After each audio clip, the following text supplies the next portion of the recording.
वक्रतुंड महाकाय सूर्यकोटी समप्रभ निर्विघ्नं कुर्वे देव सर्व कार्येषु सर्व। आजच्या या हिराचंद यंत्र वाचनालयाच्या या समारंभामध्ये समोर बसलेले पुरस्कार ज्यांना प्राप्त झालेला आहे किंवा ज्यांच्या कार्यकर्तृत्वाची नोंद घेतलेली आहे त्यांच्यासोबत आलेले सर्व माता भगिनी या सन्माननीय विचारमंचावर ममताताई या ठिकाणी उपस्थित आहेत। ममताताईंच्याबद्दल मी एवढंच म्हणेन की थांबला ना सूर्य कधी थांबली न धारा धुंद वादळासं पोटला केला। कारण ते सिंधुताई हे एवढं मोठं वडाचं झाड एवढं मोठं प्रचंड व्यापलेलं क्षितिज होतं की त्याखाली स्वतःची ओळख निर्माण करणं हे अतिशय अवघड असतं। म्हणून मी सिंधुताईंबद्दल याविषयी जास्त बोलणार नाही, परंतु आज या विचारमंचावर उपस्थित असलेल्या आणि स्वतःच्या वेगळी कार्यशैली वेगळी आपण वारसा हक्क ज्याला म्हणतो तो वारसा हक्क त्यांनी नाही चालवला, तर त्याच्यामध्ये त्यांचंही कर्तृत्व आहे, त्याच्यामध्ये त्यांचंही स्वतःचं योगदान आहे। कोणतीही व्यक्ती त्याच्या कर्माने मोठी होते। केवळ वडील मोठे आई मोठे म्हणून मोठं होणं तसं मग प्रत्येक पंतप्रधान मुलगा पंतप्रधान झाला असता, प्रत्येक राष्ट्रपतीचा मुलगा राष्ट्रपती झाला असता, तसं होत नाही। कारण प्रत्येकाच्या अंगामध्ये स्वतःचं स्फुल्लिंग लागतं, स्वतःचं काहीतरी एक अंकुर लागतो आणि तो अंकुर हा शुद्ध बीजापोटी फळे रसाळ गोमटी अशा पद्धतीने वाढतो।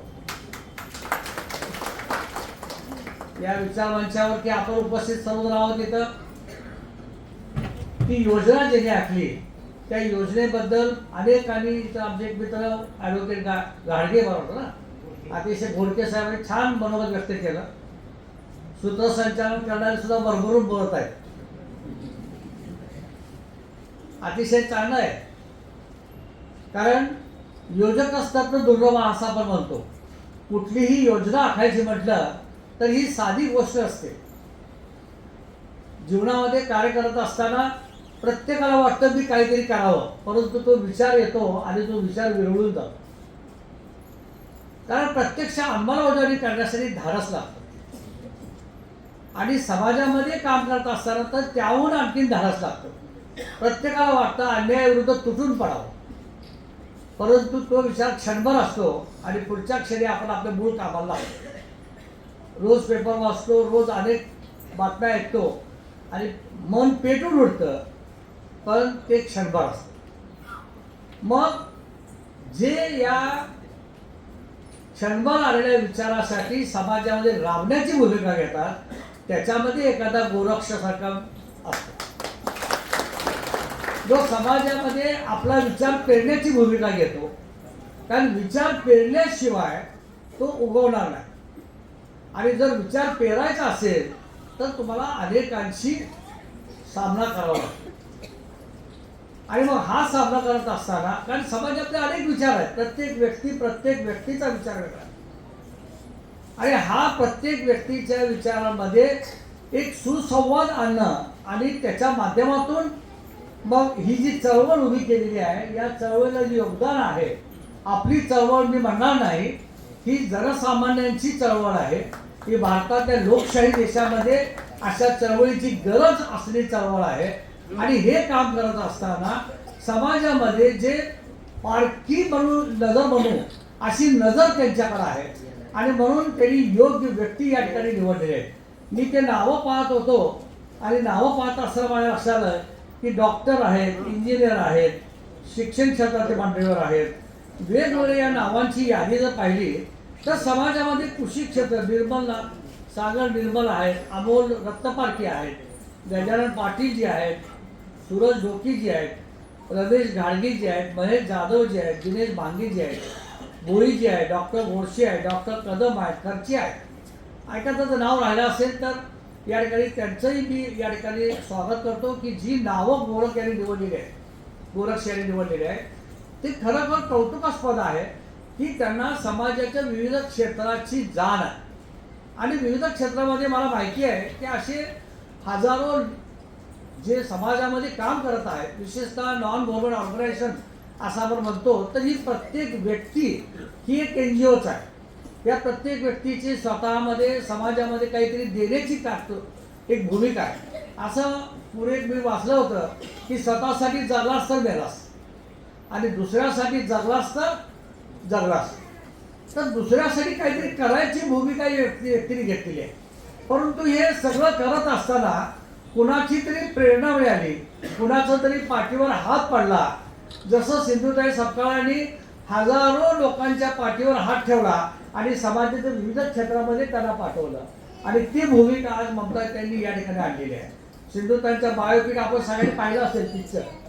तो पिक्चर पाहिल्यानंतर आपल्या लक्षात येतं की किती कष्टातून आपण जीवन उभा केलेलं होतं. संकटाला सामना करण्याची जी भूमिका असते तीच व्यक्ती जीवनामध्ये यशस्वी होऊ शकते. आणि आपल्याला तर कल्पना आहे की आपण गीतेचं सार नेहमी काय सांगतो तर कर्मात आहे. अनासितः कर्मफलम कार्यम कर्म करोति सन्यासीच सयोगीच न निरग्रंच चाकरिया. केवळ भगवे वस्त्र पहनने से कोई साधु सन्यासी होता नहीं. केवळ भगवे वस्त्र पहनने से कोई साधु सन्यासी होता नहीं. केवळ अग्नि का त्याग करने से कोई साधु सन्यासी होता नहीं. उसके विचार वैसे चाहिए, उसके आचार वैसे चाहिए.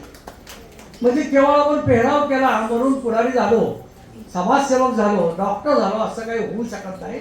तर त्याला तशा प्रकारची आचार संस्कृती विचार असले पाहिजे. या विचार मंचावर आपण पाहिलं शिक्षण तज्ञ आहे कदम दलित मित्र कदम गुरुजी म्हटल्यानंतर मला लक्षात आलं की कदम साहेबांचा मंगळवेढा तालुक्याचा जो एकूणच त्यांचं कार्य होतं ते खूप मोठं कार्य होतं.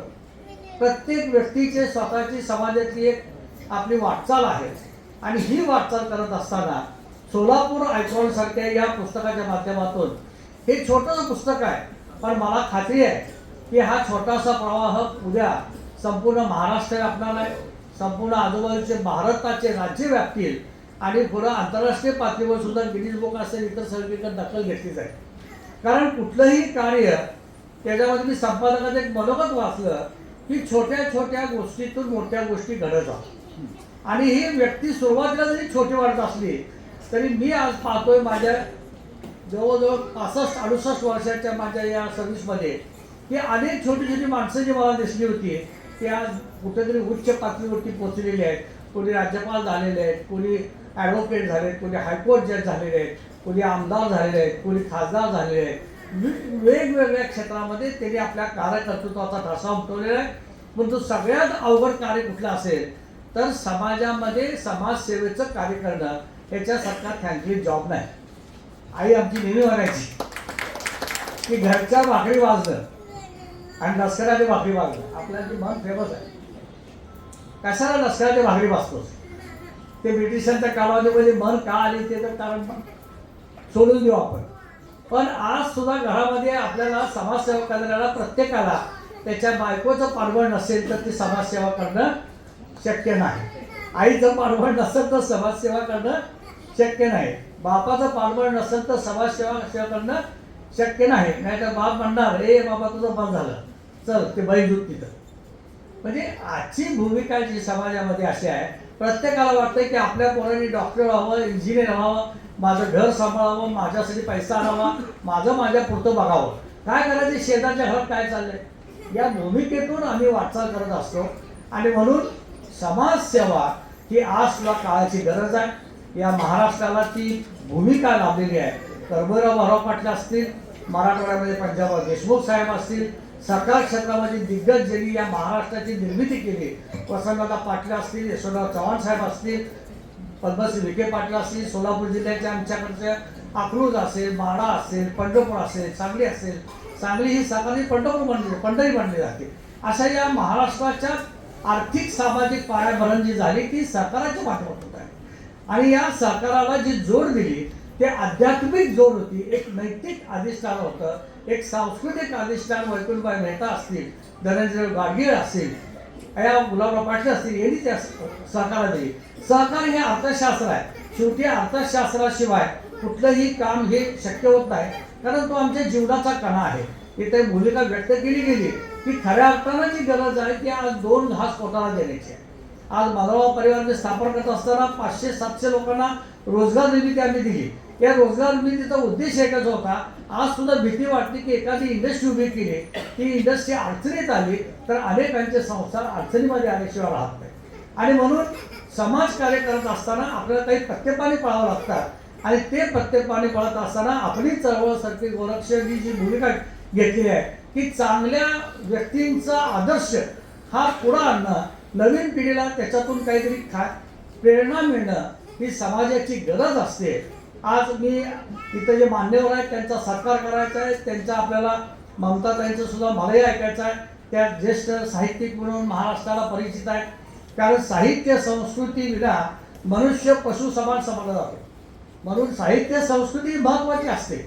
आईचं प्रेम जेवढं महत्त्वाचं आहे तेवढंच आईच्या भूमिकेतून माऊली या शब्दाला जो आमच्या महाराष्ट्रामध्ये अर्थ आहे, माऊली माऊली माऊली म्हटलं तरी आम्ही कुठंतरी अध्यात्माच्या एका पंढरीमध्ये गेल्याचं आम्हाला वाटतं. म्हणजे या महाराष्ट्राला जी आध्यात्मिक संस्कृती आहे, आमचे संतांचे अभंग जे आहेत, संत ज्ञानेश्वरी आहे, भावार्थ दीपिका त्याला आपण म्हणतो, जगद्गुरु तुकोबारायांची तुकाराम गाथा आहे. या तुकोबा गाथेचा जो संस्कार आहे तो आमच्या कानावर पडून पडून आमची संस्कृती पंढरीची असेल, सरकोलीच्या आमच्या गोरक्षनाथाची असेल. मी निश्चितपणे त्याला असं म्हणेन की तुम्ही जी भूमिका घेतलेली आहे त्या भूमिकेपाठीशी माधवराव परिवार सातत्यानं तुमच्यासोबत राहील.